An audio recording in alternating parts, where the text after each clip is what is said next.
It's May 28th, 2018, and it's time to review 5 of the most outrageous, infuriating, or just plain baffling things that have happened lately. It's your Facepalm 5. Let's count them down. Number 1. New CIA director confirmed with support of Senate Democrats. Week before last, the United States Senate voted to confirm Gina Haspel, who once oversaw torture at a black site in Thailand, as the new head of the CIA. The vote is yet another example of the moral bankruptcy of the Republican Party, demonstrating all the cowardice and eager complicity we've come to expect from these Trump-enabling pieces of What's that? 6 Democrats voted to confirm Haspel as well? Not only did 6 Democrats vote for Haspel, without Democratic support, she wouldn't have been confirmed. 3 Republicans refused to support her, including John McCain, who was unable to attend the vote due to his health, but who called on the Senate to reject Haspel. That means all the Democrats had to do to block Haspel's confirmation was vote against her. No need to make any deals or twist any arms to get a few more Republicans to oppose her. Her nomination was dead without Democratic support, and 6 Democrats voted for her. Did they forget about the torture? Did they forget who nominated her? Apparently, some of her Democratic supporters were convinced by a letter Haspel sent to Senator Mark Warner, the top-ranking Democrat on the Senate Intelligence Committee. In the letter, Haspel acknowledged that the CIA torture program should not have been conducted. Oh, well, that was nice of her. Is that all it takes? I mean, maybe we should get David Duke to write a letter to a senior Democrat apologizing for all the shit he said and did while he was leader of the KKK. Then we can get 6 fucking Democrats to vote for him to head the Department of Justice Civil Rights Division. I know that there was some concern about Mr. Duke's history as a white supremacist leader, but he has privately assured me that he got all of that out of his system. So I'm proud to announce that he has my support, Mark Warner would say. Probably. Number 2, NFL bans players from protesting during national anthem.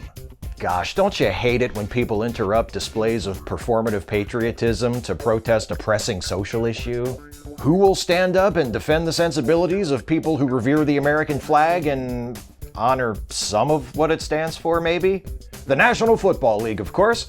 The keepers of our nation's most popular, violent, debilitating, and lucrative team sport, the NFL owners voted unanimously last week to require players who are on the field during the playing of the national anthem to stand. Because quashing peaceful protests in favor of compulsory shows of baseless national pride is what America is all about. Why go through the trouble of actually being a great country when we can just say we are? It's easier that way. Number 3, new Supreme Court ruling could be devastating to labor rights. So you know how history runs in cycles? Things are in style, and then they go out of style, and then eventually they come back in style again. One of the keys to success is anticipating when something that has been out is coming back in. And for all you folks who are business owners with some employees, I've got some good news for you, because guess what is about to make a comeback in a big way?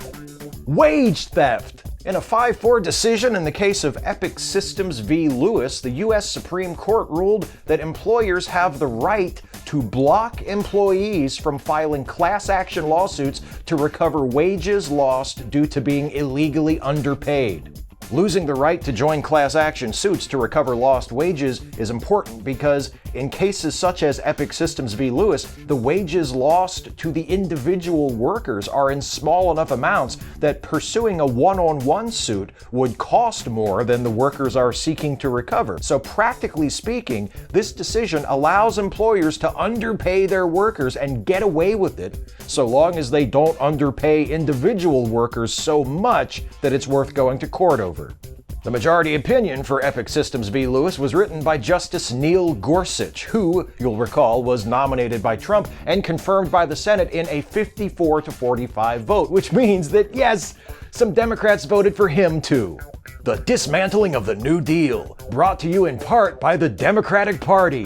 What the hell are you gonna do? Vote Republican? Number 4, U.S. blocks UN call for investigation of deaths in Gaza. Protests erupted earlier this month in Gaza, the narrow strip of Palestinian territory that lies between the Mediterranean and Israel. On the same day that the U.S. opened its new embassy in Jerusalem, Israeli forces killed at least 58 protesters and injured some 2,400 more. 8 of those killed were under the age of 16. It was the bloodiest single day of the ongoing Israeli-Palestinian conflict since 2014. The United Nations Security Council drafted a statement calling for an independent investigation into the killings, which seems reasonable to me. After all, those 58 people were killed as a result of Israeli troops firing live ammunition into a crowd of mostly unarmed protesters. And firing live ammunition at unarmed people is, what do you call that?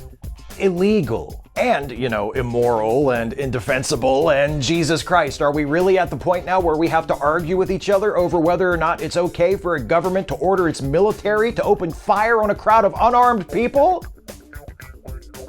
Anyway, the United States vetoed that statement by the UN Security Council, which, I guess we don't really give a shit when unarmed civilians are shot in this country either, so at least we're consistent. And now it's time for the segment devoted to some of the other things Donald Trump has done recently to disgrace the presidency and embarrass and/or endanger the United States and the rest of the world. It's number 5, the further misadventures of Lord Dampnut. Please keep in mind, as always, the following is not a complete list. He issued an executive order that reorganized the National Security Council, eliminating the position of cybersecurity coordinator. That's right, the guy whose election to the presidency was aided by cyber criminals from another country just eliminated the top White House position related to cybersecurity. The Trump administration also issued a proposal to deny federal funding to clinics that perform abortions or refer patients to organizations that do. Under the new rule, Planned Parenthood clinics could lose as much as $60 million in federal funding per year. After months of lying about it, Trump admitted to reimbursing his attorney Michael Cohen for the hush money payment Cohen made to Stormy Daniels. Trump didn't say this openly, of course. It was acknowledged in a footnote of a financial disclosure form. The footnote claims that Trump wasn't required to report his debt to Cohen, but is doing so for the sake of transparency. I know this will shock you, but that's not true. After reviewing the form, the Office of Government Ethics concluded that Trump was legally required to disclose the debt to Cohen and violated federal law by not disclosing it last year. During a roundtable discussion about immigration and sanctuary cities, Trump referred to members of the largely Hispanic MS-13 street gang as, quote, animals. A few days later, the White House published a document about MS-13 that doubled down on this language, referring to MS-13 members as animals several more times. And maybe some of you will say, but MS-13 is a violent criminal organization. Why are we getting so upset at people referring to them as animals? And look, I get it. I'm not a big fan of MS-13 either. But if you can't see how the rhetoric being directed at MS-13 members is also being used to legitimize suspicion and intolerance of brown-skinned immigrants in general, and to justify policies that hurt brown-skinned people regardless of whether they're MS-13 members or not, then the most charitable assumption I can make about you is that you just haven't been paying attention. Finally, Trump abruptly canceled the planned summit with North Korean leader Kim Jong Un. Trump sent a letter to Kim blaming the canceled talks on the, quote, tremendous anger and open hostility of Kim's recent statements. The statement that apparently provoked Trump to pull out of the summit was reportedly made by one of Kim's vice ministers of foreign affairs, who called Vice President Mike Pence a, quote, political dummy. Okay, first of all, that is nicer than the nicest thing anyone should ever say about Mike Pence. Mike Pence is a bigoted religious zealot who proudly serves a lying, abusive, egomaniacal, dangerously ignorant fascist president. Compared to what Mike Pence actually is, political dummy is practically a compliment. Fuck Mike Pence. Second, Trump cancels the summit because of that? Really? Trump? who spent the last year and a half threatening to nuke North Korea, pulls out of talks because someone on Kim's side said something mildly rude about his homophobic, woman-hating, NRA-filleting vice president? That's like Buddy Hackett refusing to appear on stage with Red Fox because he was upset by a joke he saw on Sanford and Son. It's not a great closer, but it's the one I wrote. That's 5. Speak out, act out, resist, and look after each other.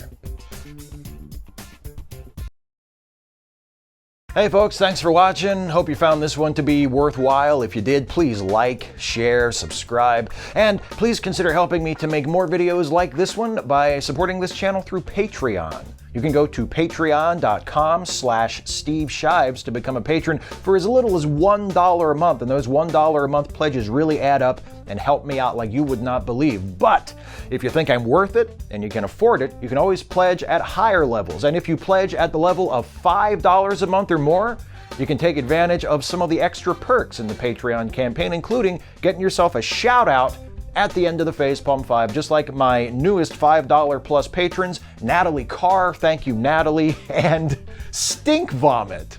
Thank you, Stink Vomit. Thank you to everyone who is a patron of the channel at whatever level you're pledging. Thanks to all of you for watching, whether you're a patron or not. And I'll see you next time. Come here, my love. Yes, hello. Oh, yes. People haven't seen you for a while. Maybe they want to see how my kitty's doing. Look, it's this kitty that was meowing her little head off. Yes, it's hard to finish a take when there's a kitty back there meowing her little head off. Say hi. Do you miss the people? I bet some of the people miss you.